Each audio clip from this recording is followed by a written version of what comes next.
দেখো তোমরা কি সুন্দর রোজ গোল্ড এন্ড রেডিয়ামের মধ্যে। এটা কিন্তু বাইরের কালেকশন, এটা বাংলাদেশে কোনোভাবেই মেকিং পসিবল না।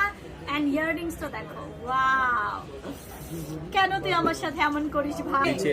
চেনটা হচ্ছে 2 ভরির মধ্যে। আর এটা কত? এটা ভুলে গেছি। এটা হচ্ছে 2 ভরি 1 আনা 5 পয়েন্ট। আর ইয়ারিংটা হচ্ছে 11 আনা। আচ্ছা, তার মানে 3 ভরির মতো। দেখো আমাদের পেজে ইনবক্স করলে ডিটেইলস জানিয়ে আমার এই দুলটা ভালো লাগছে। আমার কেন সব ভালো লাগে? আমার ব্র্যান্ডিং আমি করব।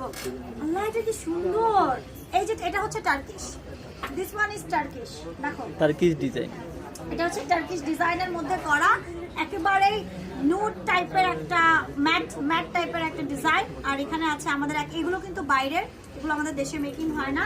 ওজন বলে দিচ্ছি, তোমরা ইনবক্স করে ফেলবা। 1 ভরি 11 আনা হচ্ছে গলারটা, এন্ড দেন আরেকটা হচ্ছে 1 ভরি 3 আনা 3 রত্তি, আর কানেরটা হচ্ছে ইনবক্স করে ফেলো। তারপরে এখন দেখি এত বড় সব কি হবে আমাদের, জীবনটা বেদনা। আচ্ছা, এই দেখো এটা কি সুন্দর একটা, জীবনটা বেদনা। এই তোমরা বলো, সাকিব অনেক ছোট না? ও কেমনে এত বড় হয়ে গেল?